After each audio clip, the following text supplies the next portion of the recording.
Hello, and welcome to Berry Nerd Corner. My name is Brandon, and this is my attempt to beat Pokemon LeafGreen version using only ground-type Pokemon.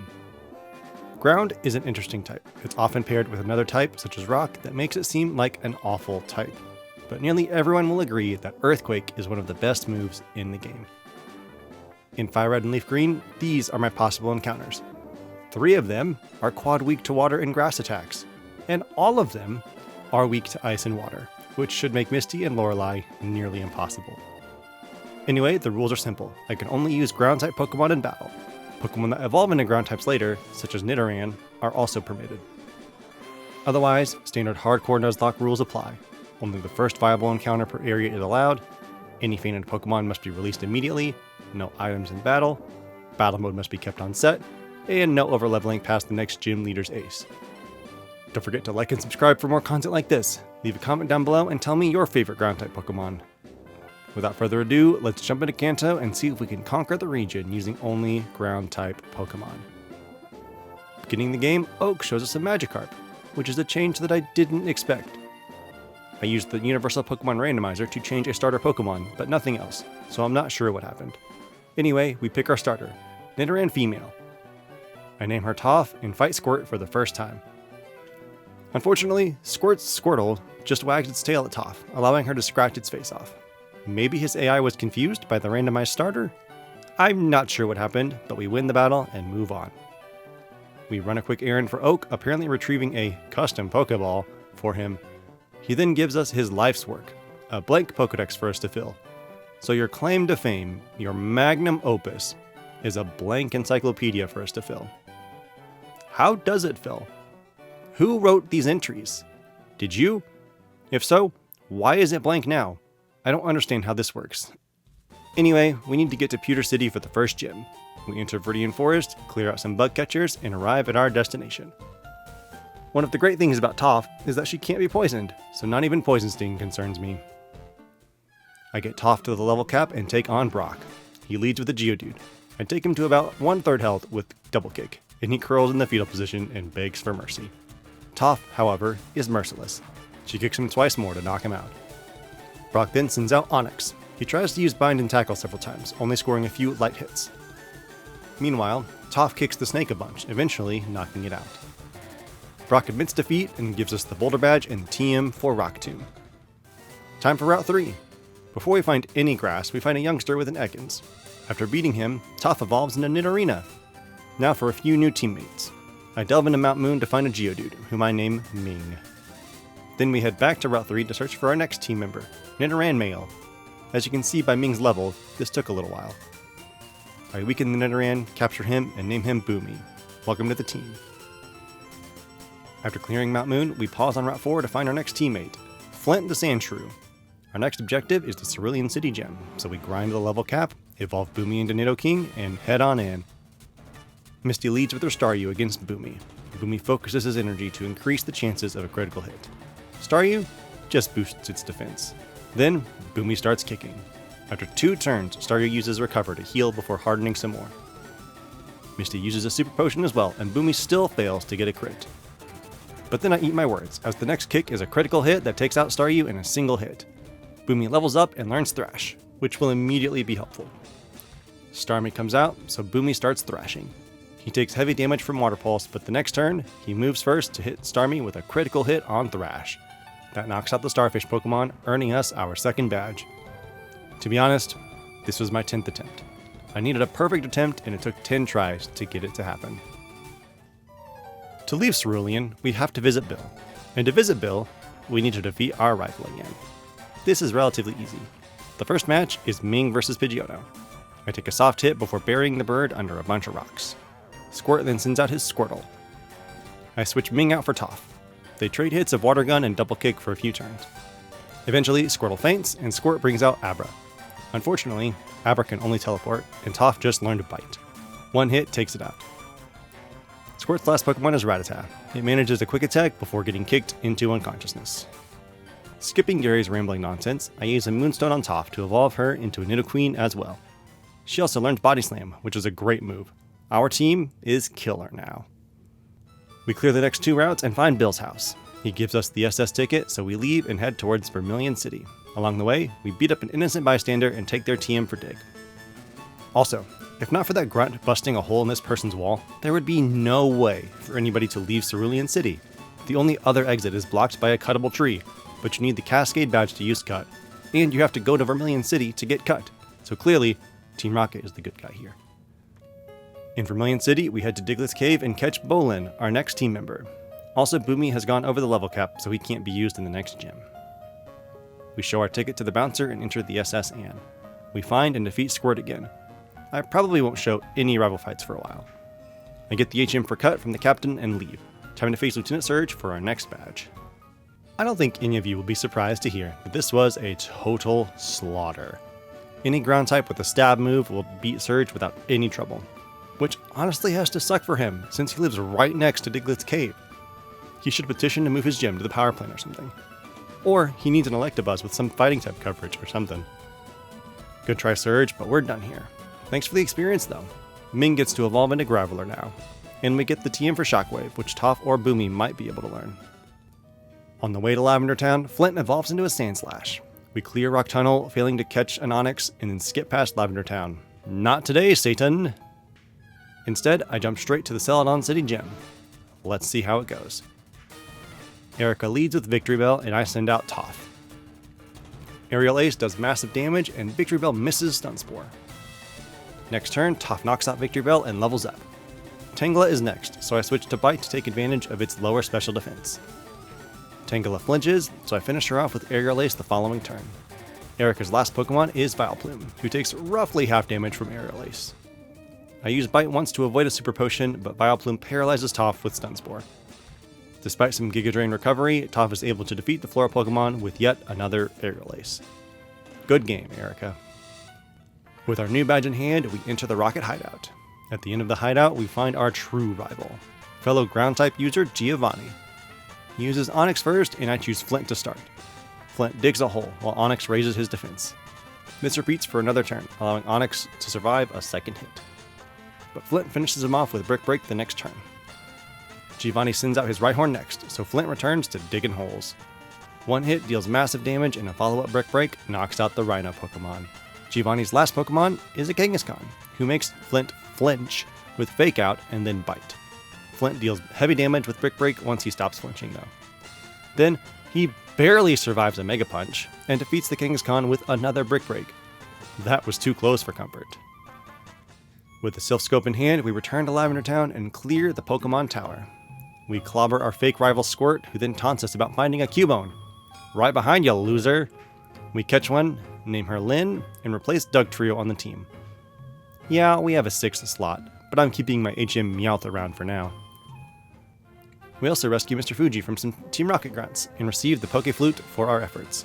We grind Lynn to evolve into Marowak before heading down Cycling Road to Fuchsia City. There, we catch our next team member from the Safari Zone, Hippo the Rhyhorn. Welcome to the team. While in town, we challenge Koga at the Fuchsia City Gym. He starts with Coughing, and I send out Toph, who doubly resists all poison attacks.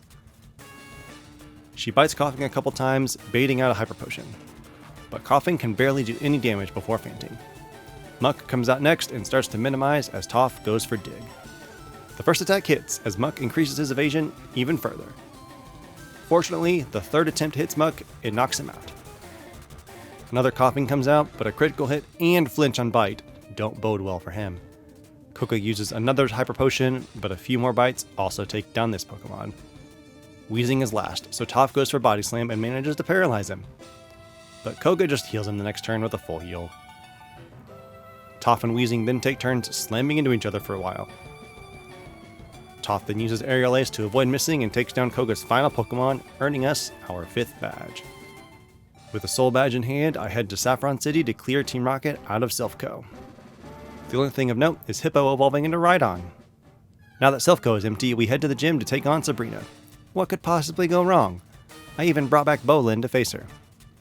Sabrina starts with Kadabra, but Bolin is faster. A single hit from Slash takes down the spooned Pokemon. Mr. Mime is next. It manages to survive a magnitude 8, prompting Sabrina to use a Hyper Potion. Bolin then slashes it with his invisible claws and takes it out 2 turns later. Sabrina then uses her most confusing Pokemon, Venomoth.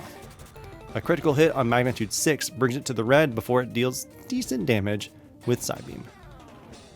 Another Hyper Potion heals it back to full, but 2 hits from magnitude defeat it. Last is Sabrina's ace Alakazam. Unfortunately, a low roll on magnitude leaves Alakazam alive, allowing him to murder my mole Pokemon with Psychic.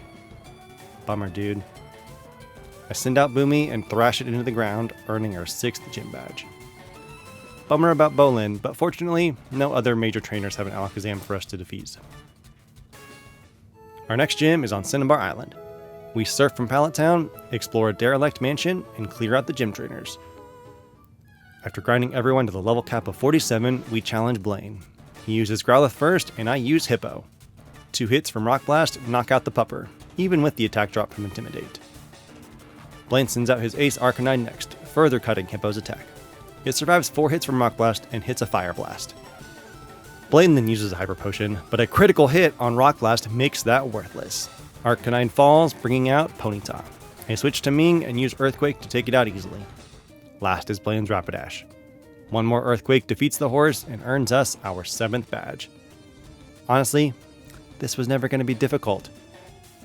As we leave the gym, Bill stops us. He apparently is going to visit a friend at one island and inexplicably wants us to join him. We turn him down and continue with the challenge. Which means it's time to face the 8th gym leader, Giovanni. I send out Lynn against his first Rhyhorn. A single Bone Moraine takes it down. Dugtrio is next. It dodges an attack and hits 2 Earthquakes before finally falling to another Bone Moraine. Nidoqueen comes out and also dodges an attack. It takes Lynn fairly low with Earthquake before we manage to take it down. Giovanni then sends out his Nidoking. I take a chance and go for the attack, and Lynn comes in clutch with another knockout. Last is his ace, the 2nd Rhyhorn. Lynn continues her sweep by beating him with another Bone Meringue. She even scores a critical hit to end the gym challenge on a high note. Now, let's head for the Pokemon League. We run into Squirt again, who wants to battle, of course. As always, Squirt leads with Pidgeot, so I lead with Ming. Ming hits twice with Rock Blast, while Pidgeot hits twice with Wing Attack. Squirt then lowers our attack before Ming manages to knock out the bird.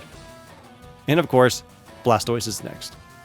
Nothing can switch in safely, so I have to let Ming die to a slight sprinkle of water. I can't wait until Blastoise has Hydro Pump later. Anyway, this is bad. Very bad. I send out Marowak, who has decent special defense. He tanks Water Gun pretty well and hits a couple times. Unfortunately, Blastoise sets up some rain, making his Water Gun even stronger. Strong enough to kill Lynn as well. I send in my most faithful Pokemon, Toph. Her dig barely misses the knockout, so she takes massive damage from Water Gun. Bite finishes the Tortoise, but Alakazam comes in to take his place. Again, nobody can come in safely, so I have to hope to outspeed with Toph. But she doesn't. Alakazam brutally murders another Pokemon with Psychic. Hoping for the best, I send out Boomy and go for Dig, while Alakazam sets up to murder my entire team. I luck out, and he only goes for Future Sight when Boomy is above ground. Whew. Luck also allows Megahorn to hit and take out the Psychic type. Thank Arceus.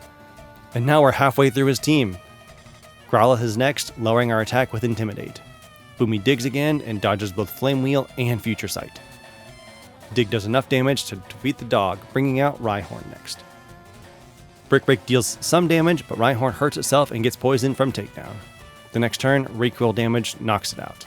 Last is Execute. Fortunately, Megahorn hits again, earning us the win at the cost of half of our team. Oh, I can't imagine how much harder the champion's going to be. If I even make it that far, dude. Oh, this is brutal. Anyway, we head to Victory Road, where we catch our final team member, Kuvira the Onyx. I'll take what I can get at this point. Here's the surviving team as we head in the Elite Four. There's only 4 of them, but it's what I got, so I'm going to give it my best shot and go as far as I can. So wish me luck. Of course, the hardest of the 4 is first, Lorelei and her Ice and Water Pokemon. This took me 4 or 5 tries. I'll show a few of those at the end of the video, but I did succeed on this one. Lorelei's first Pokemon is Dugong. I send out Boomy, who deals heavy damage with Brick Break. The Seal just sets up some hail. Next turn, another hit knocks out Dugong and brings out Cloyster. This one takes a few turns because Cloyster keeps using Protect. Lorelei also uses a full restore, but eventually Boomy is able to defeat it with an onslaught of Brick Breaks.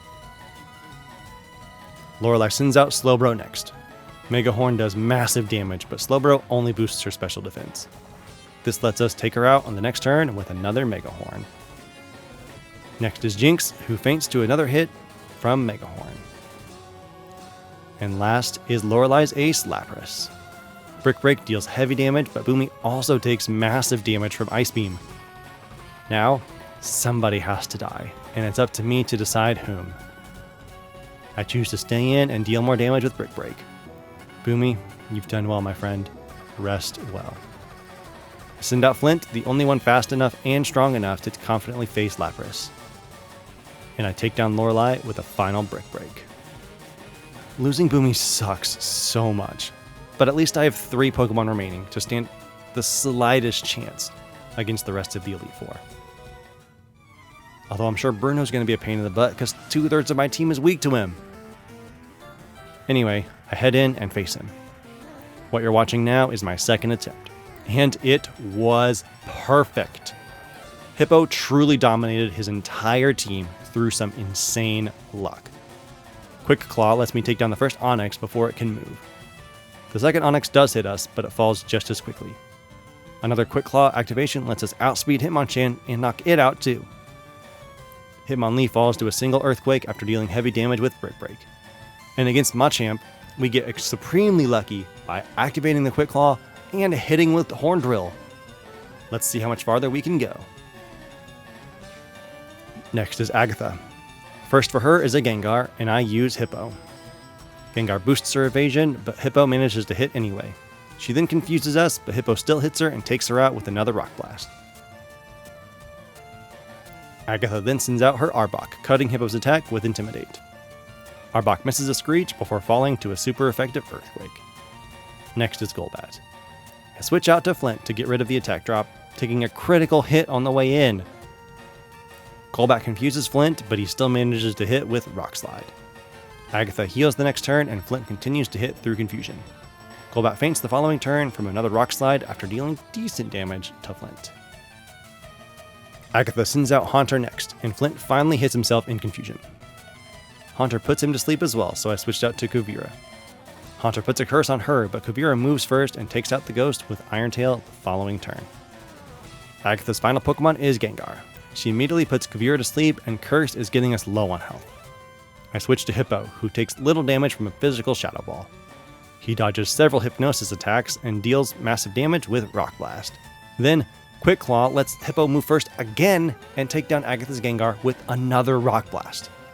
That battle was a little tense, but we made it through in a single attempt without any losses. And now we move on to the final member of the Elite Four, Lance. He talks a lot of smack, so let's see what happens. I send out Onix to face his Water Onix. Gyarados. I use Rock Tomb while he uses Dragon Rage. Kuvira misses one attack and falls behind on damage, allowing Gyarados to take him out with the Dragon Rage. I send out Hippo as Lance heals his Pokemon. Rock Blast hits twice, then misses, and lets Gyarados hit with Dragon Rage.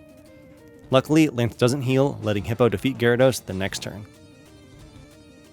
Lance then sends out one of his Dragonair. He also hits with Dragon Rage, dealing 40 damage, while Hippo uses Earthquake to knock out the dragon. Lance sends out his second Dragonair, but then he chooses to use Safeguard instead of Attack, so Hippo is able to defeat this one without taking any damage. Next is Dragonite. He deals heavy damage with Outrage, but then Hippo hits once, twice, 3 times with a critical hit to knock him out. Last is Aerodactyl. I know that it can't do much damage to Hippo, so I stay in and blast it with rocks. Lance uses a full restore to prolong the battle as Hippo runs out of rocks to blast. He then switches to using Brick Break and eventually whittles it down, knocking out Aerodactyl and winning us the battle. And now we have 2 Pokemon remaining against our rival Squirt and his Blastoise and Alakazam. I have a few rare candies to get Hippo and Flint to level 63, so let's see what they can do. Squirt leads with his Pidgeot, so I counter with our MVP Hippo. Pidgeot hits a sand attack, which is frustrating. But Rock Blast hits 3 times the following turn, knocking out Pidgeot. I'm glad I didn't use Feather Dance to cut my attack, but lowering accuracy is absolute garbage. Surprisingly, Squirt sends out his own Rhydon for a mirror match. Hippo uses Earthquake once and takes it down, which is also surprising, because Rhydon is quite tanky.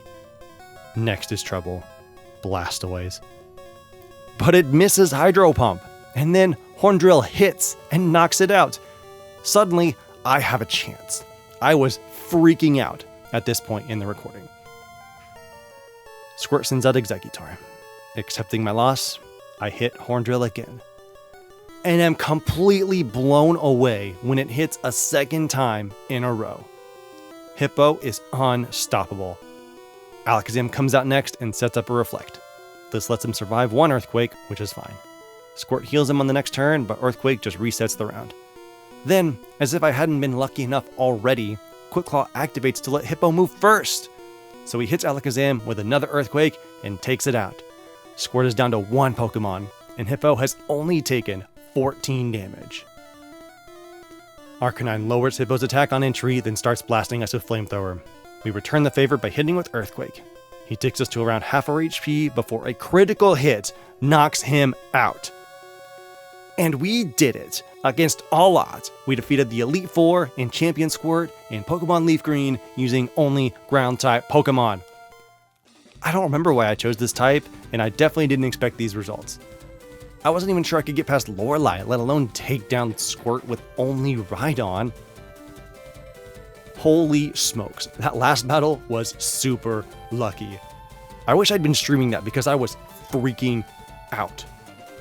Rhydon might be my new favorite Gen 1 Pokemon. I could make him the mascot for this channel. Let me know in the comments down below if you'd like that. And while you're down there, drop any ideas you have for future videos, or just say something nice to me or to somebody else. Remember, if you liked what you saw, don't forget to like and subscribe for more content like this, and follow me on Twitter @BarryNerdCorner. Lastly, don't forget to be kind to everyone. I'll see you in the next video. Also, my favorite Ground-type Pokemon is Gligar. Later, nerds!